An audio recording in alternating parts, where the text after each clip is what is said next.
మంత్రబలం కార్యక్రమానికి స్వాగతం. శ్రీ శోభకృతనామ సంవత్సరం ఉత్తరాయణం, హేమంత ఋతువు, పుష్యమాసం, కృష్ణపక్షం, అష్టమి తిథి, శనివారం. కాలభైరవుడి అనుగ్రహంతో శత్రుబాధల నుండి విముక్తిని పొందేందుకు ఈరోజు మనమంతా ఓం కాలభైరవాయ నమః అని జపిద్దాం. పురాతన శివాలయాల్లో శైవాగమ ఆచారం ప్రకారం నిత్య పూజల్ని ఆచరించే దేవాలయాల్లో తప్పనిసరిగా కాలభైరవాలయం ఉండే ఉంటుంది. ఈరోజు వీలైన వారు కాలభైరవాలయానికి వెళ్ళి అక్కడ వేప నూనెతో 2 దీపాలను వెలిగించి పూజించాలి. ఇది మధ్యాహ్నం లోపునే ఆచరించాలి. మంచి మాట కార్యక్రమానికి స్వాగతం. మనం ప్రతినిత్యం ఇంట్లో శుభ్రం చేస్తుంటాం.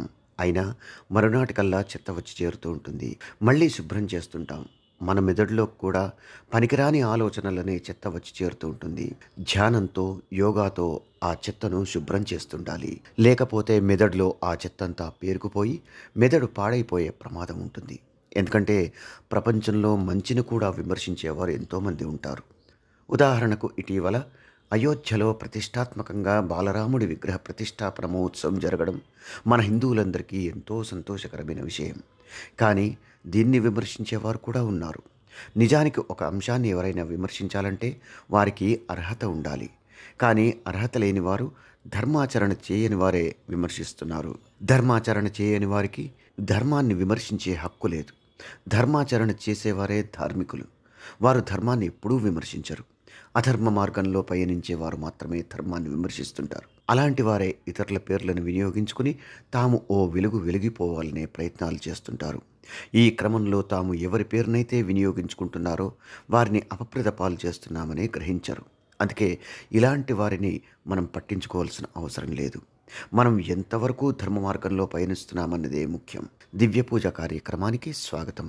ఏలినాటి, అర్ధాష్టమ, అష్టమ శని దోషాలతో బాధపడుతున్నవారు, తెలియని అనారోగ్యాల బారిన పడినవారు ఈరోజు ఉదయాన్నే పడమటి దిశ వైపు కూర్చుని శనైశ్చర వజ్రకవచ స్తోత్రాన్ని పఠించాలి. నువ్వులతో తమకు తాము దిష్టి తీసుకుని ఏదైనా చెట్టు మొదల్లో వేయాలి. వాస్తు పరిహారం కార్యక్రమానికి స్వాగతం. ఇంట్లో వాస్తు దోషాలు ఉన్నట్టయితే స్త్రీలకు వైధవ్యం ప్రాప్తిస్తుందని కొందరు చెప్తుంటారు. ఇందులో నిజం ఉంది కూడా. ఎందుకంటే వాస్తు దోషాల వల్ల ఇంటి యజమాని అనారోగ్యం పాలై మృతి చెందడం జరగవచ్చు. అయితే పుట్టింట్లోని వాస్తు దోషాలు మెట్టినింటికి వెళ్ళిన స్త్రీని బాధించవు. స్త్రీలు ఇంట్లో కోపంగా ఉండడం, భర్త భావాలకు విరుద్ధంగా ప్రవర్తించడం, ఎక్కువగా కాలక్షేపం చేయడం లాంటి వాటికి కూడా వాస్తు దోషమే కారణం.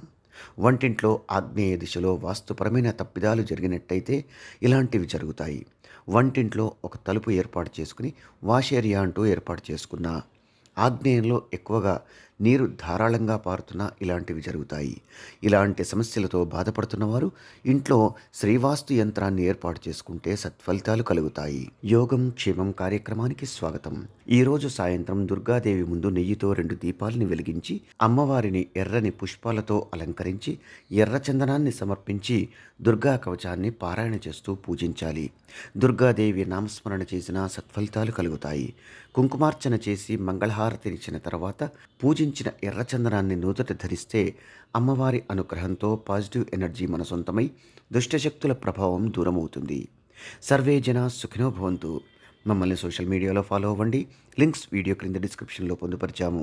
అలాగే ఓంకారం కార్యక్రమాన్ని జీ తెలుగు ఛానల్లో తప్పక చూడండి. ఇదిగో మీ ముందు కనబడుతోంది. దీని పేరు శ్రీవాస్తు యంత్రం అని. ఇది చాలా రోజులు చాలా కష్టపడి చాలా ఆలోచించి దీర్ఘంగా ఏదైనా ఇంట్లో ఒక పాజిటివ్ ఎనర్జీ, కాస్మిక్ ఎనర్జీని క్రియేట్ చేసే ఒక ట్రయాంగిల్, అంటే ఇలా దీనికే ఒక రేఖాగణితలో మీకు అందరికీ తెలుసు, రేఖాగణిత శాస్త్రంలో దీనికి ఈ రేఖలు ఇలా కలిస్తే ఒక ఎనర్జీ ఉంటుంది. తర్వాత ఇలాంటి రేఖ చూసుకోండి, ఇది ఒక రేఖ మనకి ట్రయాంగిల్ షేప్లో ఉంది. చూడండి, ఇదే ట్రయాంగిల్ని ఇలా కలిపితే చూసారా, ఇలా ట్రయాంగిల్ని 2 కలిపేస్తే ఒక చక్రంగా మారింది. ఇప్పుడే కానీ వీధిపోటు ఇలాంటిది ఏదైనా ఉన్నప్పుడు ఇక నుండి ఆ వీధిపోటుకి ఆపోజిట్ మనకి ఏదైతే ఉంటుందో కాంపౌండ్ వాల్ కావచ్చు, ఇంటి గోడ కావచ్చు, అది వీధిపోటు అనేది తూర్పు ఉండొచ్చు, లేదు అంటే దక్షిణం ఉండొచ్చు, పరమట ఉండొచ్చు, ఉత్తరం ఉండొచ్చు, ఏ కార్నర్లో అయినా సరే ఆ ఒక వీధిపోటుకి ఆపోజిట్ మనము ఒక ఇంటికి మేక కొట్టి, ఆ కాంపౌండ్ కానీ ఇంటికి కానీ మేక కొట్టి దీన్ని తగిలించాలంతే. దీన్ని తగిలించేస్తే చాలు. ఏ నెగిటివ్ ఎనర్జీ అయినా ఇలా పడి ఈ నెగిటివ్ ఎనర్జీస్ని అలాగే బయట తోసేస్తుంది ఈ షేప్స్. చూడండి, ఇది 9 ఉంటాయి. 1 2 3 4 5 6 7 8, 9 9 ఉంటాయి. ఇవి 9 ఇవి పాజిటివ్ ఎనర్జీని మాత్రం ఇది అట్రాక్ట్ చేసుకుంటుంది, నెగిటివ్ ఎనర్జీని అలాగే బయటికి తోసేస్తుంది. అలా తయారు చేసాం. అందుకే ఇక్కడ 9 విధానంగా 9 చక్రాలు వేసి దీని ఒక విశేషంగా సైంటిఫిక్ పిరమిడ్గా తయారు చేసాము. అందుకే దీన్ని జస్ట్ మన ఇంట్లో మేకు కొట్టి తగిలిస్తే చాలు, ఇంట్లో ఎటువంటి దోషం ఉన్నా దూరం అయిపోతుంది.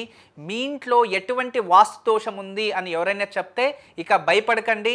వాస్తు దోషం ఉంది అని ఎవరు చెప్పినా భయపడాల్సిన అవసరం లేదు. వాస్తు దోషం ఉంది అని ఇల్లు ఖాళీ చేసే అవసరం లేదు. వాస్తు దోషం ఉంది అని ఒక కాంపౌండ్ కొట్టేది, దబ్బేయడము, ఇల్లు దబ్బేయడం అలాంటిది అవసరం లేదు. ఎక్కడైతే వాస్తు దోషం ఉంది, ఏ గోడకు వాస్తు దోషం ఉంది, ఏ వీధి పోటుకి వాస్తు దోషం ఉందో అక్కడ మేకు కొట్టి దీన్ని ఒకటి తగిలించండి. ఇది ఒక పాజిటివ్ ఎనర్జీ క్రియేట్ చేసే అద్భుతమైన శ్రీవాస్తు యంత్రం.